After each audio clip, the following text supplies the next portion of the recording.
Hi friends, मैं प्रविंद्र खारी। Friends, आज की हमारी गेम है पीयूष झा जी की वीडियो रिकमेंडेशन। उन्होंने मुझसे सन 2007 में हुई रॉबर्ट फॉन्टेन और एमबीएल के बीच के एक गेम के ऊपर वीडियो बनाने के लिए कहा था।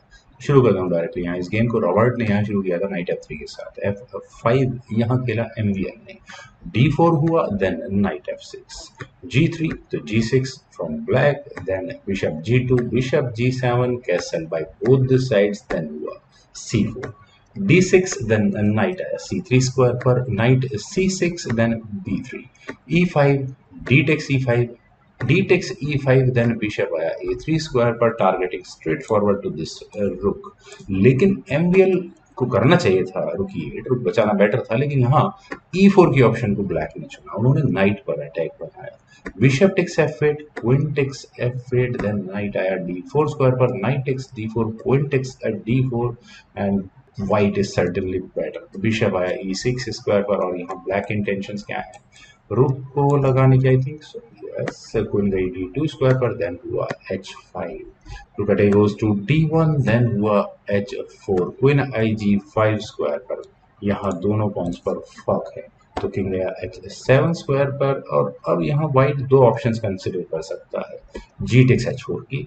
लेकिन अगर ऐसा होता है तो ब्लैक के पास मौका होगा अपने बिशप को H6 स्क्वायर पर ले जाकर क्वीन को थोड़ा परेशान करने का। उसके बाद नाइट भी अपना गेम प्ले कर सकता है, और मैं कह सकता हूँ कि व्हाइट की क्वीन अगर आप इमेजिनेशन लगाएंगे तो यहाँ H3 स्क्वायर पर जाकर फिक्स हो जाएगी, और बहुत हद तक चांसेस है कि क्वीन ट्रैप भी हो जाए जैसे ही F1 आगे पुश होगा।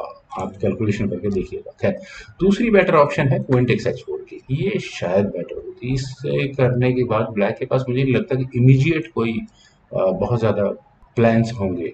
हाँ, एक काम किया जा सकता है कि उनको C5 स्क्वायर पर ले जाकर उसके बाद रुक को H8 स्क्वायर पर ले जाने की कोशिश करनी चाहिए, और फिर कोशिश करें कि किसी तरह से एक क्वीन ट्रैप हो जाए। लेकिन उसमें भी आसान काम तो नहीं है, कि यहाँ व्हाइट पहले ही अपनी क्वीन को H4 स्क्वायर पर लेकर जाएगा, ताकि जब ये रुक आए तो क्वीन के भागने के लिए रास्ते हों। बिशप जब तक इसे ट्रैप करने आएगा जब तक क्वीन जा चुकी है। खैर, यहाँ पर व्हाइट ने पहले ही क्वीन को H4 स्क्वायर पर रखा। यहाँ से क्वीन गई C5 स्क्वायर पर, तो व्हाइट ने यहाँ अपने नाइट को रखा B5 स्क्वायर पर, H takes G3, H takes G3, then rook आया C8 स्क्वायर पर, just defending its C7 pawn. वैसे C पॉन आगे पुश हो भी सकता था, वो शायद ज्यादा बेटर ऑप्शन होती, लेकिन नाइट D4, और यहाँ पर बिशप को एलिमिनेट करने की तैयारी है, तो बिशप लिया गया D7 स्क्वायर पर। शायद यही वजह रही होगी एमवीएल ने अपने इस सी पॉन को आगे पुश नहीं किया, ताकि बिशप को हमेशा एक रूट बिशप के रूप में रखा जा सके। G4 फ्रेंड्स, जहाँ ये पॉन सेक्रीफाइस आया है, मैं यहाँ कहूँगा कि रॉबर्ट ने बहुत ही अच्छी कैलकुलेशंस यहाँ पर की है। Knight takes G4, knight takes G4 होने के बाद पहली नजर में लगता है बिशप टेक्स E4 का मूव, और यहाँ इस नाइट की डिफेंस को इनफैक्ट डिफ्लेक्ट मुझे नहीं लगता, क्योंकि बिशप है पीछे से ऑलरेडी। चलिए देखते हैं अगर यहाँ से ये गेम आगे बढ़ती है तो बिशप E5 पहले यहाँ पर ब्लैक कर सकता है, क्वीन पर अटैक बनेगा, क्वीन F3 जैसे किसी स्क्वायर पर जाएगी, बिशप टेक्स D4, और उसके बाद क्या होगा, यहाँ से बिशप को बचाया जा सकता है बिशप टेक्स B7 करके। और चलते हैं गेम पर। यहाँ हुआ था knight takes F5। Knight takes F5 बहुत इंटरेस्टिंग है। आप देखेंगे कि पीस सेक्रीफाइस आया है। बिशप टेक्स F5 होने के बाद व्हाइट ने यहाँ अपने रूट को लिया D5 स्क्वायर, और एमवीएल यहाँ काफी हद तक ट्रैप हो चुके हैं। और रॉबर्ट का मूव इतना, मैं कहूँगा, अटैकिंग है। यहाँ इस रूक को लेने की पूरी तैयारी है। डायरेक्टली क्वीन का अटैक किंग तक भी पहुंचता है। जैसे मान लीजिए अगर ब्लैक यहाँ अपनी क्वीन को मूव करे F8 जैसे किसी स्क्वायर पर बचाया, तो F3 जैसा मूव यहाँ पर व्हाइट चलेगा, और यहाँ इस नाइट पर अटैक बनेगा। मैं कहूँगा फोर्सफुली पॉन एक्सचेंज की कोशिश की जाएगी। ई टेक्स F3 होने के बाद किया जा सकता है rook takes F6 check, F5 check, sorry. क्यों रुक टेक्स F5 चेक हो सकता है? क्योंकि जी टेक्स F5 होने के बाद यहाँ क्वीन टेक्स F5 होगा, और वो भी चेक के साथ होगा। और आप पीछे से देख सकते हैं कि रुक भी इस अटैक में लगने के लिए तैयार है। तो क्या किया जाएगा, नाइट को F5 स्क्वायर पर लेकर जाया जा सकता है ब्लैक के द्वारा, ताकि यहाँ बचाया जा सके। लेकिन उसके बाद बिशप टेक्स F3 होगा, और फिर उसके बाद किस किस तरह का अटैक लगेगा वो ब्लैक को प्रेशर में रखने के लिए काफी होगा। तो यहाँ पर एमवीएल ने रॉबर्ट की उम्मीदों के विपरीत एक काम किया। उन्होंने यहाँ अपनी क्वीन सेक्रीफाइस की, queen takes D5, insane queen sacrifice में से कहूँगा। सी टेक्स D5, बिशप आया E5 स्क्वायर पर और यहाँ क्वीन पर अटैक है। क्वीन ट्रैप तो नहीं होती है क्योंकि C1 स्क्वायर यहाँ इस क्वीन के लिए है ऑलरेडी, तो बिशप H2 चेक। और फ्रेंड्स शायद यही वो मूव रहा होगा जिसने एम्बियर को कॉन्फिडेंस दिया कि वो यहाँ अपनी क्वीन सेक्रीफाइस अफोर्ड कर सकते हैं और वाइट यहाँ कोई एक छोटी सी गलती कर जाए। किंग H1 स्क्वायर पर गया, यहाँ से फिर रुक आया H8 स्क्वायर पर, queen C4, then bishop D6 check. King आया G1 स्क्वायर पर, बिशप H2 चेक, किंग आया H1 स्क्वायर पर। रिपीटेड चेक्स के बाद यहाँ ये गेम ड्रॉ कराई जा सकती है। लेकिन व्हाइट क्या थ्रेट दे रहा है? व्हाइट थ्रेट दे रहा है इस डी पॉन को आगे पुश करके डिस्कवर्ड चेक देने की। देन B5, इस क्वीन को डिफ्लेक्ट करवाने की कोशिश है। क्वीन टेक्स B5 यहाँ व्हाइट ने किया, देन हुआ E3 काफी इंटरेस्टिंग मूव है। देन बिशप आया F3 स्क्वायर पर, नाइट पर अटैक बना और ब्लैक के एक एक पीस में कहूंगा यहाँ बहुत क्रूशियल है। नाइट टेक्स F2 चेक, और चेक क्या करा जाए यहाँ से? अगर यहाँ पर किंग मूव किया जाएगा तो उसके बाद बिशप से चेक, और वो एक चेकमेट नॉट एग्जैक्टली, रुक तक अटैक जाएगा। काफी डेंजरस अटैक वहां वो लग चुका होगा।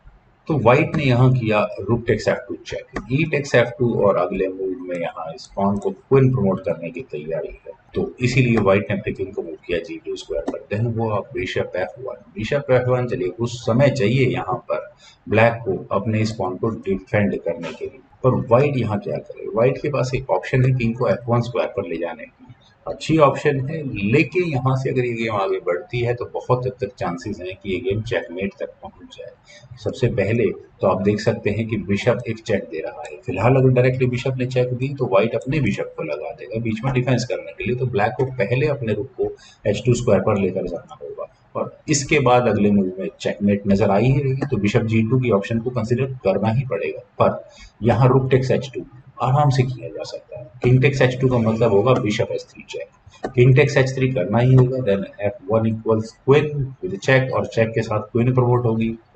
चेकमेट करने में ज्यादा मुश्किल लगता नहीं है, किंग G3 देन काफी आराम से ये गेम चेकमेट तक पहुंच जाएगी। पर यहाँ पर खेला गया क्वीन C6, और queen C6 either this pawn could be taken, then rook H2 check, king यहाँ से गया G3 स्क्वायर पर। और फ्रेंड्स काफी देर के बाद अब ऐसा लग रहा है कि जो क्वीन सैक्रिफाइस एमवीएल ने किया था वो उन्हें यहाँ रिवॉर्ड करने वाला है। लेकिन अगर यहाँ एमवीएल ने डायरेक्टली अपनी क्वीन को वोट की तो अब व्हाइट यहाँ इस गेम को आराम से ड्रॉ करा लेगा, क्योंकि ब्लैक का किंग ओपन सिचुएशन में है। क्वीन टेक्स C7 चेक होगा, king G8, queen D8 check, repeated check के बाद ये गेम आराम से ड्रॉ हो सकती है। लेकिन यहाँ पर अंडर प्रमोशन किया एमवीएल ने, उन्होंने यहाँ F1 equals knight with check किया, किंग यहाँ से गया H4 स्क्वायर पर। और क्या आपको यहाँ से लगता है कि गेम चेकमेट तक पहुंच सकती है? शायद बिल्कुल नहीं लगता, लेकिन एमवीएल को पूरा कॉन्फिडेंस था। उन्होंने यहाँ किया रुक H4 चेक, किंग यहाँ से गया G5 स्क्वायर पर। चलिए पीसेस सेक्रीफाइस करने का इनफ हो चुका है, बिशप E3 चेक, कुछ रखा ही नहीं है यहाँ एमवीएल ने अपने लिए। इनफैक्ट एक जो रुक था वो भी यहाँ गया। किंग टेक्स H4 होने के बाद हुआ G5 चेक। अब कुछ कुछ समझ में आता है, इस किंग के जाने के लिए कौन सा स्क्वायर अवेलेबल है? Only H5। किंग यहाँ से गया H5 स्क्वायर पर, और यहाँ एमवीएल का लास्ट मूव था नाइट G3 चेक, और यहाँ इस मूव के बाद रॉबर्ट फॉन्टेन ने रिजाइन कर दिया। रेजिग्नेशन का रीजन चलिए इस किंग के लिए देखते हैं, जगह कौन सी बची है जाने के लिए। नॉट H4 G4 दोनों ही नहीं हो सकता, नॉट इवन G6, सिर्फ बचा है H6 स्क्वायर, तो किंग H6 स्क्वायर पर जाएगा। पर यहाँ जैसे ही जी पॉन आगे पुश होगा उसके बाद जो डिस्कवर्ड चेक आएगी उसका क्या डिफेंस है? बिशप ने यहाँ सब कुछ कवर किया हुआ है, नाइट ने ये H5 इम्पोर्टेंट स्क्वायर भी कवर किया हुआ है। फ्रेंड्स पीयूष झा जी ने हम सभी लोगों को बहुत ही गजब की गेम बताई। मुझे पूरी उम्मीद है कि आप सभी लोगों को ये गेम जरूर पसंद आई होगी। तो आप लोग इस वीडियो को लाइक करें, शेयर करें और मेरे इस यूट्यूब चैनल जैसे भी सब्सक्राइब जरूर करें। आपके कमेंट्स का मुझे बेहद इंतजार रहेगा। Thank you for watching and bye for now.